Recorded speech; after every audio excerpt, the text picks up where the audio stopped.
Hey, how's it going, comic book community? I want to welcome you to another comic book haul. Now, this one's kind of been like a long overdue haul. I got kind of like an announcement to make.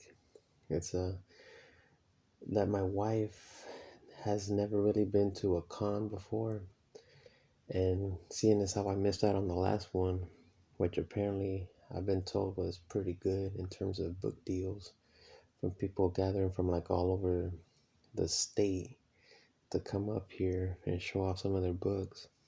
And I kind of missed out on that when I kind of bought that Spider Man 300. So I didn't really get a chance to go out that weekend. But we're about to attend the Dallas Fan Expo, which is going to be here in June for in a couple of months. And there's going to be like a lot of celebrities attending, mostly from the Marvel TV and movie side of things. So I was kind of hoping to save up a couple of bucks so I can get some of my key comics autographed by them, which unfortunately means that I'm gonna have to slow down on the comic book hunting just so I can save up enough because due to inflation, the price of autographs has actually gone up since the last time that I attended one back in like 2015, 2016. So yeah, that's a small update, but let's get onto this haul right here. Now, after like the Super Bowl, when it came to the Flash trailer, uh, most of the Flashpoint books tended to kick up a bit. So when I went to not the half price books, but the movie trading company in my area, they actually updated their comic section after a long while, which was long overdue, which is why I haven't been there in a while. And they managed to actually get in like a decent collection of all the Flashpoint books. But as soon as I got there, somebody just happened to pick up Flashpoint number one, which is kind of the basis for the whole Flash movie. And right now, that's like a $30 to $40 book, and it's just conveniently that they had the whole series there, but that was the only one that was missing. However, it is February, which is considered a Batman's birthday in comic continuity. So this month they had a buy one get one free on all Batman books, and really they didn't have a lot to choose from. But I managed to pick up another copy of Batman Night of Vengeance number two, which unfortunately is not the Batman that's going to show up in the Flash movie. But at the same time, I'm kind of glad that Michael Keaton is coming back. So I managed to pick this one up. Plus, I've managed to find number three, the final issue in the miniseries, and I managed to get this one for free, so that's not half bad. Next up is I managed to hit up a comic shop. Um, they kind of got away from their dollar bin issues, and they started charging $2 a book now, but I still managed to find some decent ones. First up is Batman number 685, the Faces of Evil series going on. It's just a Catwoman issue.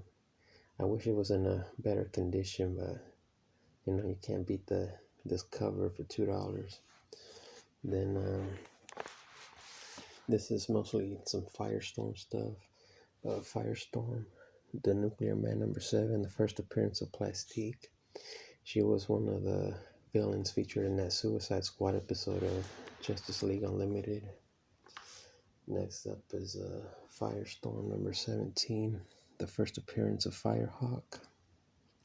And this one's cooled down a lot, mostly because we don't know if it's going to play a larger role, but apparently the way James Gunn has laid out his plans for the movie universe is that he mainly is going to keep his continuity and his characters that he worked on in the movie verse, which I think was not the best choice to go about it, but whatever.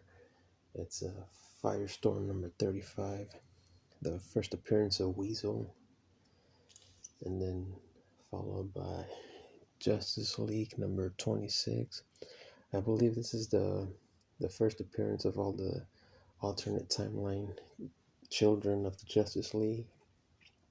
Now, ever since like Spider-Man No Way Home and all that Venom stuff going on, this book kind of took a tumble, but it still fetches around $10 to $15. It's a Spider-Man number 10, where Matt Gargan, the Scorpion, bonds with the Venom symbiote, but he doesn't fully become Venom until I believe it's one of the Spider-Man issues from 686 through 685, that New Ways to Die storyline.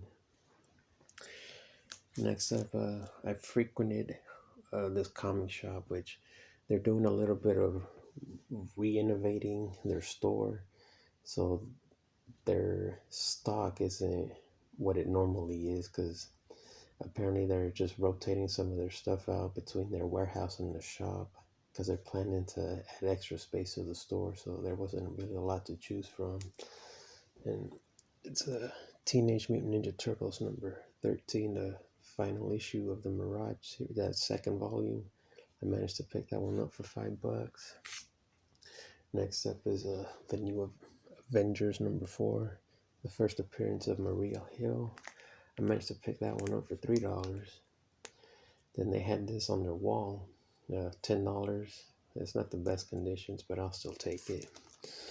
It's Wolverine number 3 from the 4-issue miniseries. I picked that one up for $10, I believe.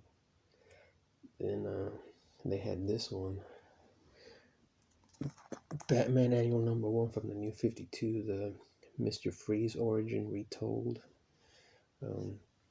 If you go off of one of the other comic shops, this is still like a $30 book according to them, but I only paid $3 for this one.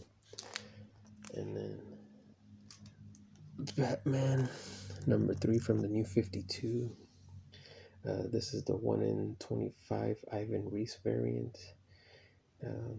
This kind of completes my little trilogy of variants, because I happen to have the first 3 issues, the regular edition, plus now the variants. I picked that one up for $13. It's not the best of conditions, because it does have like a corner bend and a couple of spine ticks, but it doesn't matter to me. Now, I actually went to my honey hole that Super Bowl weekend, and they kind of cut me a deal on a couple of these books, mostly because they were trying to get out of the store early so they can catch the game. And this is one of the books they had in their display case. And another comic shop, they had the regular book for $50, but I myself think that I overpaid for this book, seeing as how there was a listing on eBay that went for like $26, and I grossly overpaid if you judge it by that, but I still like the cover. It's the Green Lantern number 25, the variant. I paid $40 for this. I wish I would have inspected the book better, but they were in a rush to close down the store. And it does have like a corner band and a couple of spine ticks, but I guess that's a lesson learned on my part. I guess I should have gotten there earlier instead of showing up at the last minute. But because I managed to pay $40 for this, they gave me this one for free. It's a Web of Spider-Man number 97. Apparently this is the first appearance of a character named Kevin Trench, which later becomes the Night Watch, and then eventually I believe it's the Night Eater. Well, I got this book for free, so it doesn't really matter.